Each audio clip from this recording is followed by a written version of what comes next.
Salah satu lokasi tempat bersejarah tapi juga yang dikenal sebagai tempat paling angker adalah Komplek Kerkhof Purbalingga.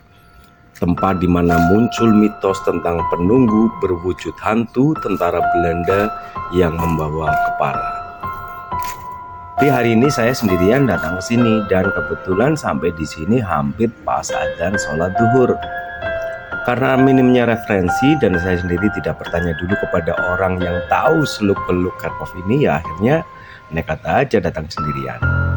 Dan baru setelah pulang ke rumah kok rasanya badan capek banget. Setelah bertanya dan bercerita baru saja datang ke Kerkhof, baru ada informasi jika Kerkhof ini memang sangat angker.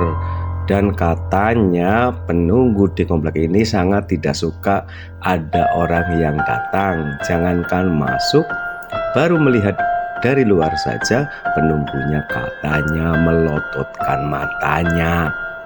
Itu kata praktisi supranatural yang saya kenal. Aduh, lah ini kok saya malah datang sendirian lagi. Secara harfiah, Kerkhof berasal dari dua kata, yaitu Ker yang artinya gereja dan Hof yang artinya halaman. Jadi Kerkhof adalah halaman gereja. Awalnya komplek ini digunakan untuk pemakaman warga Belanda yang ditempatkan di Purbalingga, terutama mereka yang bekerja sebagai pegawai pemerintah, pegawai kantoran, tapi bukan dari kalangan militer.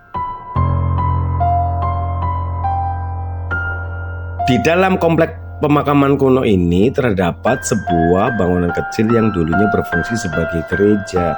Jadi sebelum dimakamkan, jenazah akan ditempatkan di gereja untuk disemayamkan. Namun saat ini bangunan tersebut telah diubah fungsinya, yaitu menjadi gudang untuk penyimpanan peralatan yang dikelola oleh Dinas Lingkungan Hidup. Asal kamu tahu ya, pada masa kolonial Belanda, Purbalingga menjadi salah satu wilayah yang strategis di bawah kekuasaan Belanda. Jadi jejak sejarah terlihat jelas melalui komplek pemakaman kuno yang dikenal sebagai Komplek Kerkhof Purbalingga, yang oleh masyarakat setempat sering disebut Setanalanda, karena mayoritas yang dimakamkan di sana adalah orang Belanda. Dan salah satu yang mencolok dan berbeda dari yang lain, di sini ada makam yang bentuknya unik dan tampak paling berbeda dan paling artistik nih, yaitu makam dari Wilhelmine Hof. Ia adalah bayi berumur 1 tahun, dilahirkan pada tahun 1893 dan meninggal 1894. Makam ini berbentuk tugu seperti lilin. Kalau warga di sini menyebutnya sebagai makam lilin. Jadi makam ini atau Kerkhof ini memang berbeda dengan pemakaman yang lain. Orang-orang itu biasanya mengorientasikan bahwa makam itu yang menghadap selatan dan utara. Akan tetapi di komplek makam ini yaitu menghadapnya timur dan barat, karena yang dikubur itu adalah orang-orang Belanda. Kalau makam tertua di sini adalah makam milik A.C. Vincent dan Claudien van Haak. Jadi beliau berdua ini dikuburkan di sini sejak tahun 1865.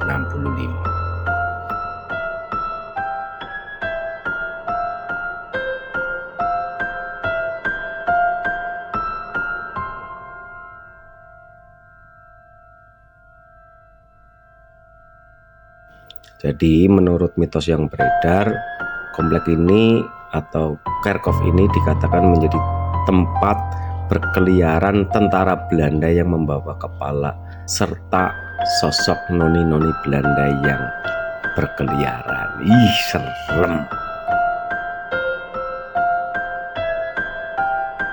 Kalau kamu sendiri, kamu berani nggak datang ke sini sendirian?